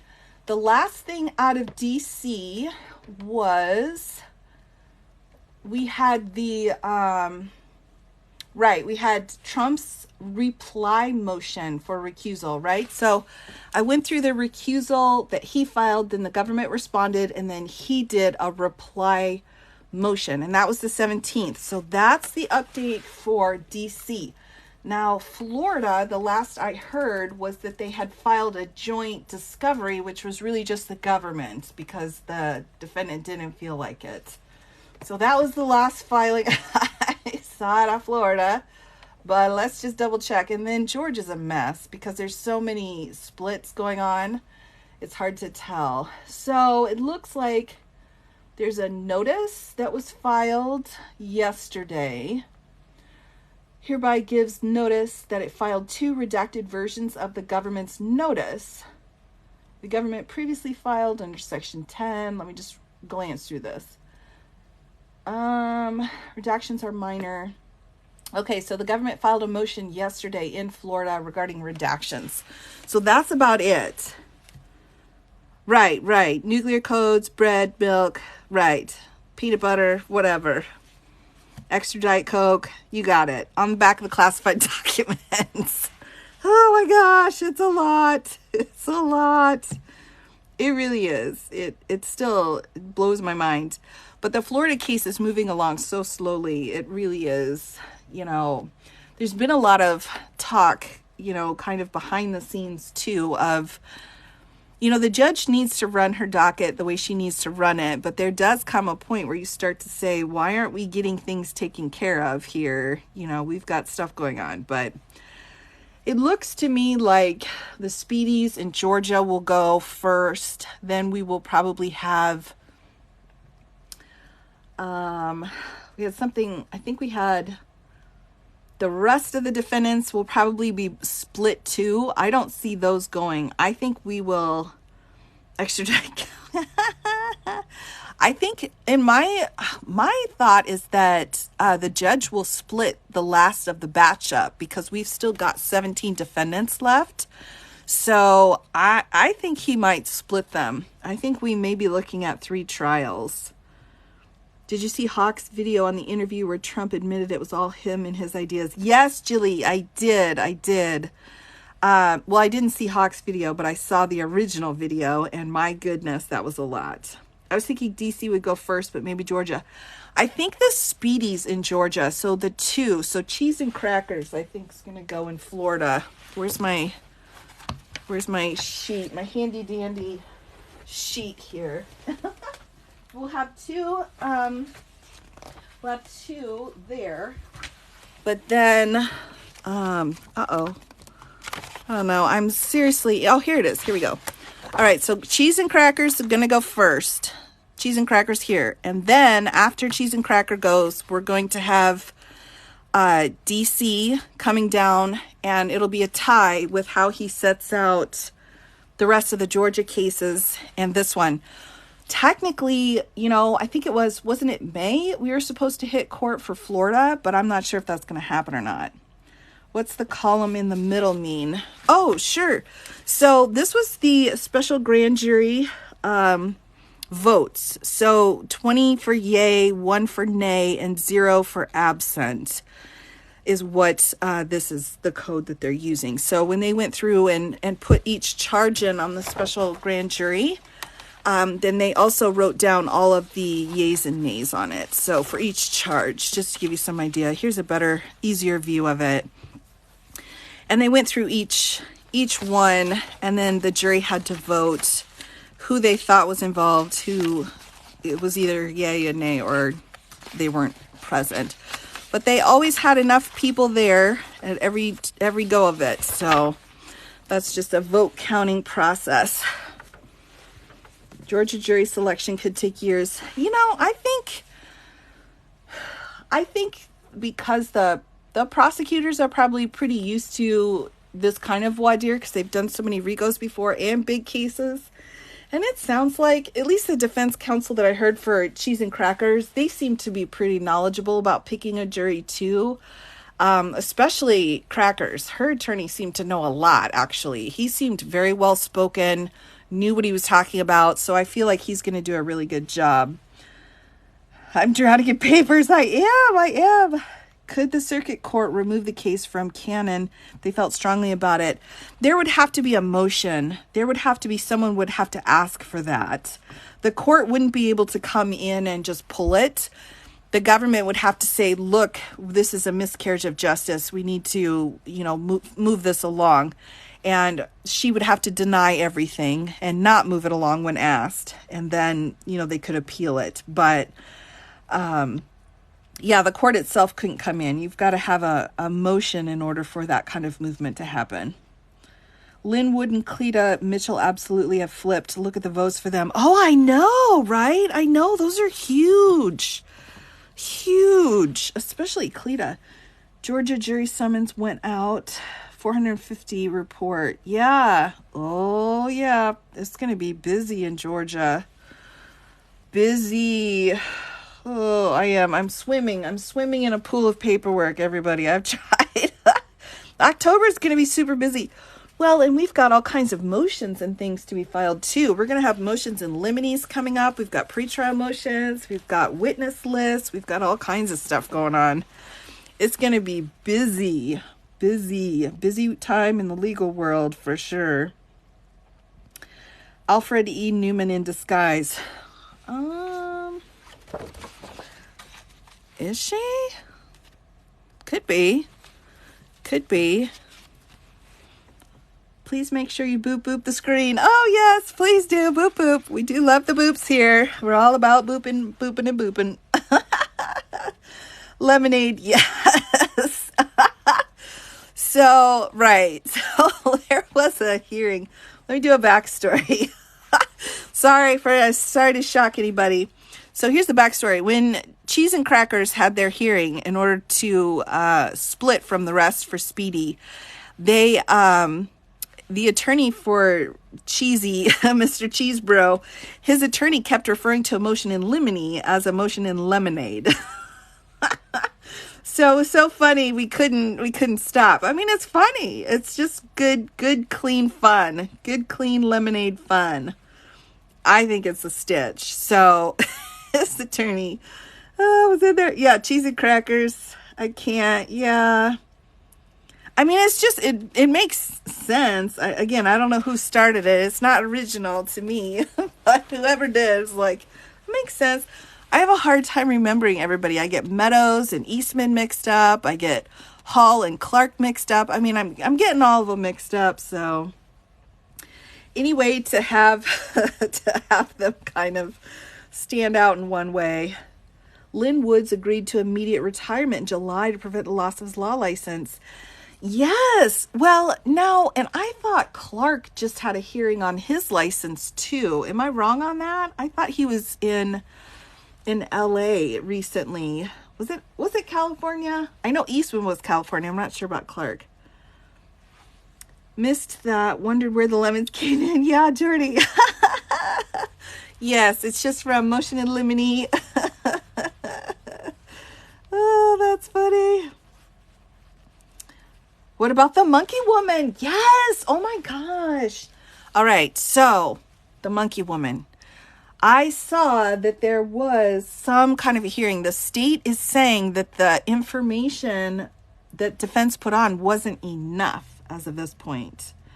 So for anyone interested in the Murdaugh case, that's what we're talking about, also known as the monkey lady or the egg lady case. All right. Yes. So, right. Tonight I was going through the Chesebro motions. Now, tomorrow I have prepped the defamation suits against Fox. So I will be going through those. We'll just kind of be doing a summary of those cases because it's a lot. We've got open cases going. So the election defamation lawsuits is what I will be covering tomorrow. Now, again, I give that a soft yes, meaning I'm hoping I'm back tomorrow. As long as everything goes correctly during my date tomorrow, I'll be able to come back on for the lawsuits. So that will be tomorrow. But tonight I wanted to do that update since it was just filed. Georgia licensed attorney. Yeah. Any update on the other RICO you discussed in Georgia with the other 60 defendants? No, I don't have any updates. The last I heard, the ACLU in Georgia was looking into it. But as of right now, I don't have any updates. But I think it's time. I may go ahead and take a look and see where they are at with their docket. So I might just post an update video, actually. I had a lot of people asking me about that. So on the other Georgia RICO case. So I can put that together and put that and do a post on that. So kind of keep your eyes out. 2016, 2023. You know, seriously, I know. Don't forget the new Hunter suit against the IRS. Oh, David, yeah. You know, the Hunter case is, I'm not sure when I'm going to be ready for that one. It's a lot. There's a lot going on with the Hunter situation. But yes, that's pretty major. That's pretty major. Update video. You got it, Jen. You got it. Well, he's not. I mean, we got President Biden's the president right now, right? Any new discovery issues? Not that I know of at this point. Not that I know of. But we're going to have different discovery motions. We had that joint motion in Florida that was just filed on discovery, although again it was just the government saying that they talked to defense and defense won't file anything, which I thought was hilarious. Like, that's a really well written joint motion. Okie dokie, that's fine. But not so far. I should probably put a timetable up. I might just do an updated timetable on the cases because, again, we do have that civil case going in New York in just a couple weeks. I mean, it's shocking to me to think that in 2 weeks we're going to be in a civil case in New York. We're going to start seeing some of that information coming out.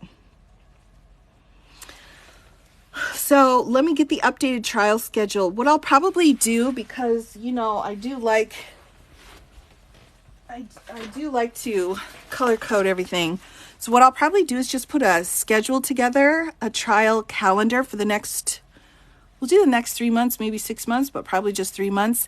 And I'll put in which case has what things due so that we can all keep things clear, because it's a lot. I have the schedules, but they're all in different places, so I can put them all together. Ruling on the check-in recusal motion. No, not yet. There's not been a ruling yet. So we have had, again, Sunday was when Trump's reply to the government was filed. So we're only a couple days out of that. Yeah, it's going to get really busy. It's going to get really busy. But I will absolutely... He's got a whole calendar. Ah! Oh, we love that. We love that. Yes, I've got to put that. I've got to put one together too. You know, it's interesting. I think Hawk and I, you know, anytime he gets his highlighters out, I'm like, good for you, sir. Good for you. We love to hear that. So yeah, I'll need to kind of put a little calendar together for myself. And I may need to do a calendar just for Georgia, because we've got, in Georgia, we still have 3 people here, this one, and I'm not sure, but I think at least these 2 are still trying to get it moved to federal court. We've got 2 more, we've got all kinds of motions going on. They're all completely split apart.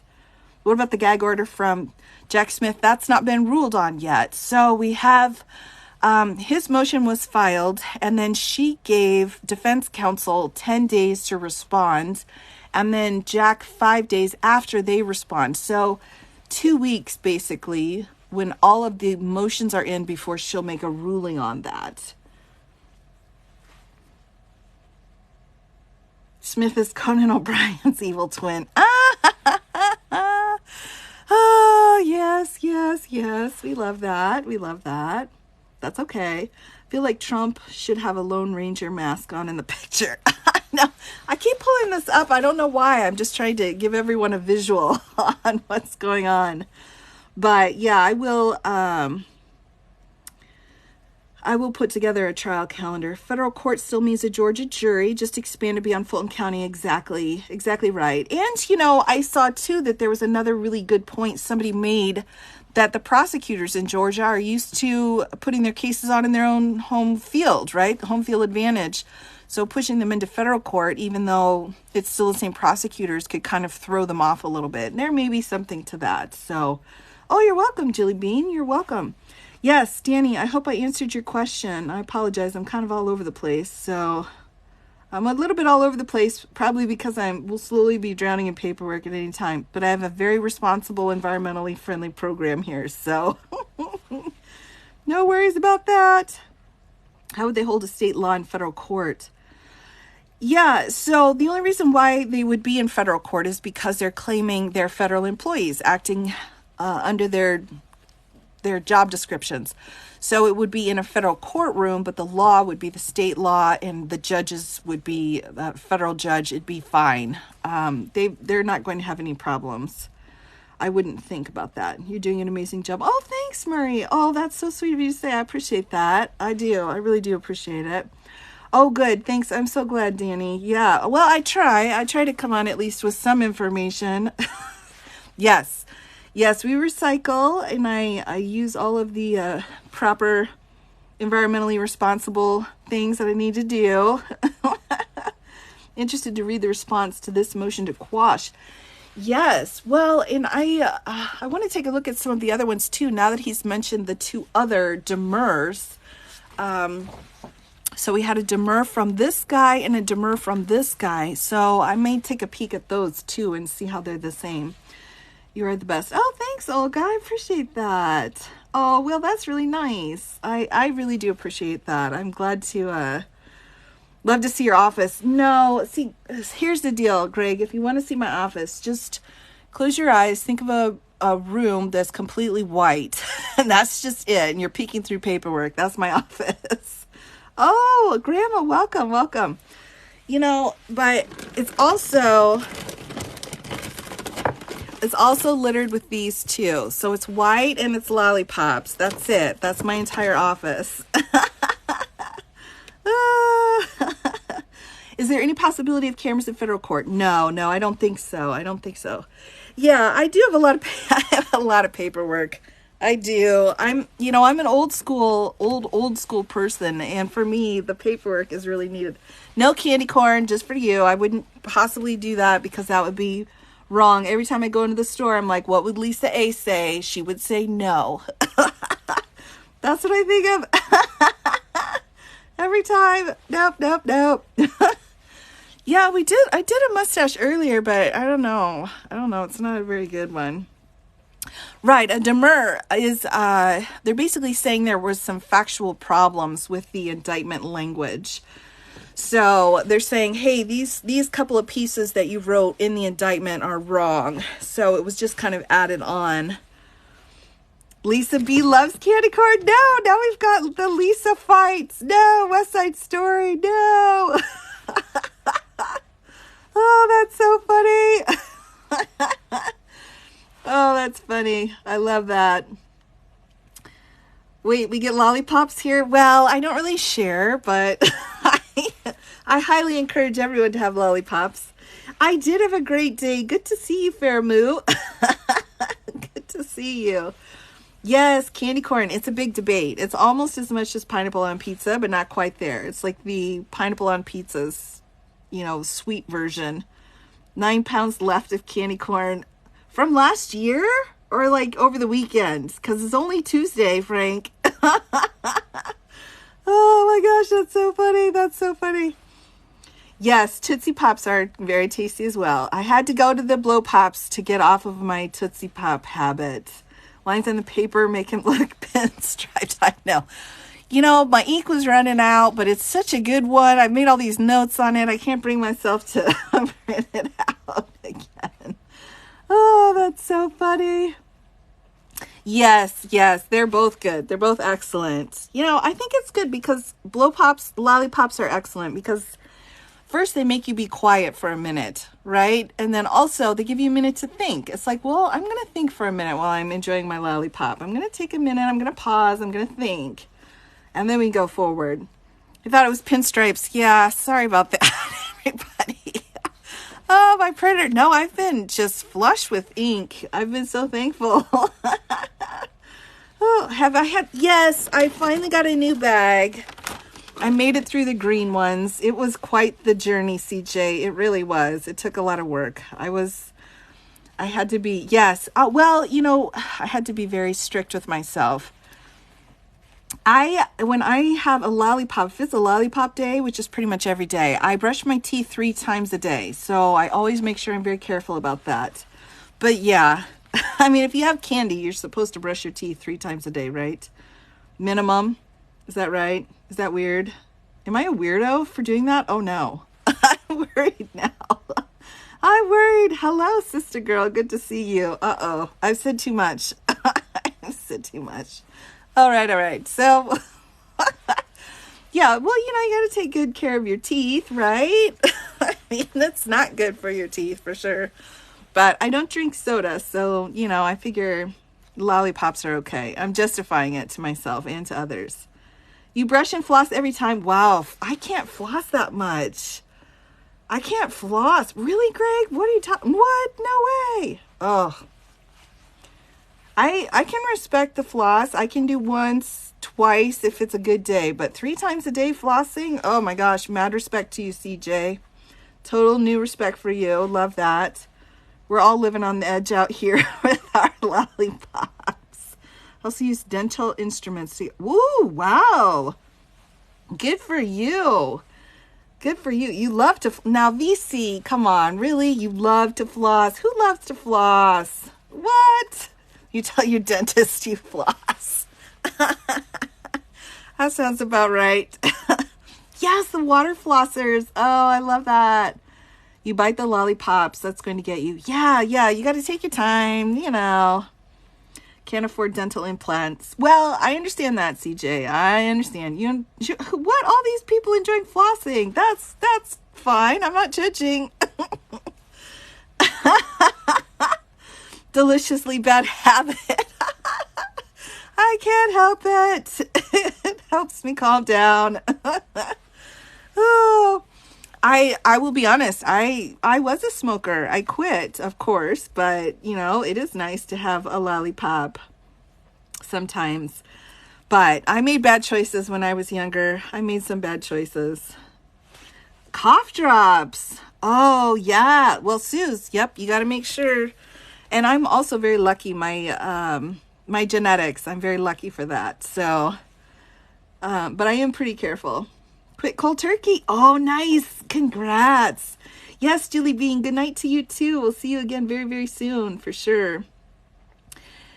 Yeah, I never got into the vaping, but yeah, no, I was hard. I remember, oh my gosh, when it was finals time in law school, whoo, I would just, well, this is bad, but I would smoke so much.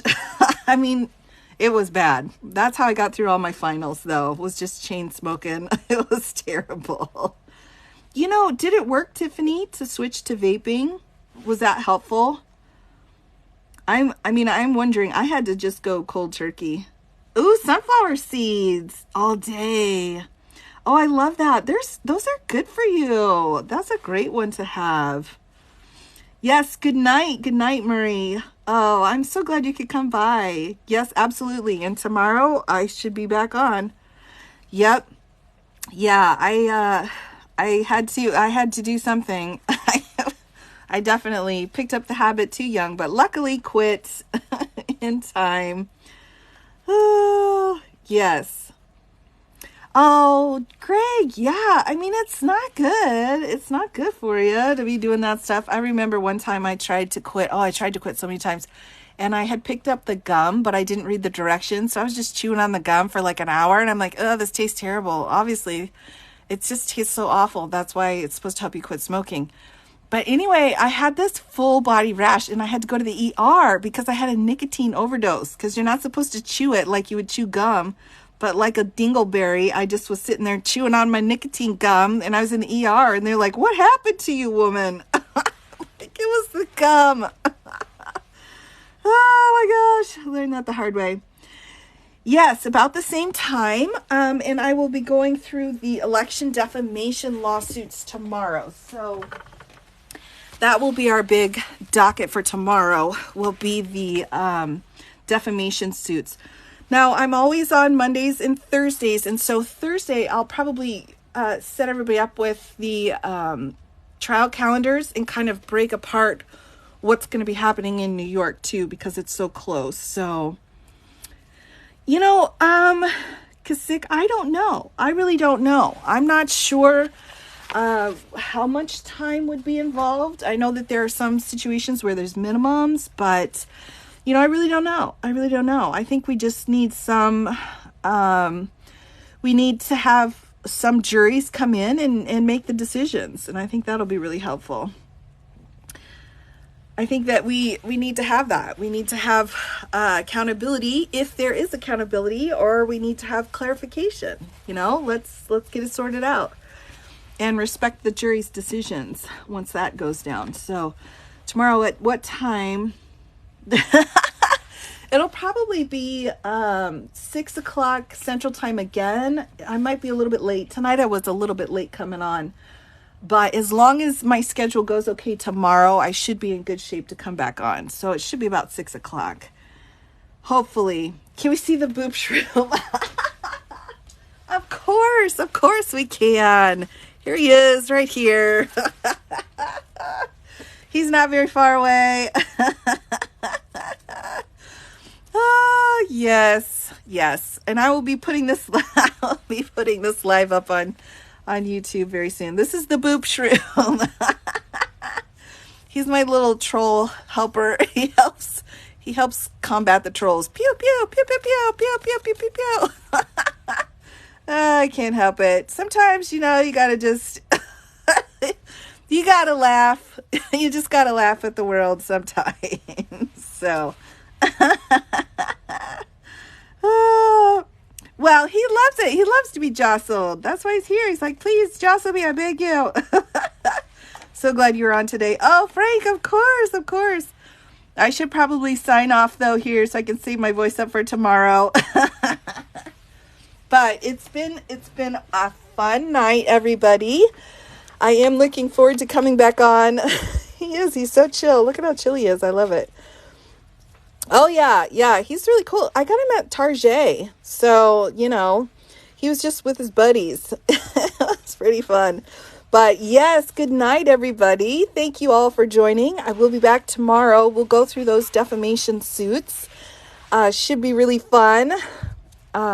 Really very interesting, huge quantities of money. But yes, thank you everyone for joining tonight. Always good to see you. I wish everybody a fantastic night. Oh, of course, I love spending time with everybody. This has been fantastic. I just love it. So have a good night. You too, Tara. Yes. Frank, have a good night. Oh, thank you. Yes, this is my my extra special. Yes, au revoir. Boop. Goodbye, everybody. I will be back again tomorrow. So see you then. Have a good one.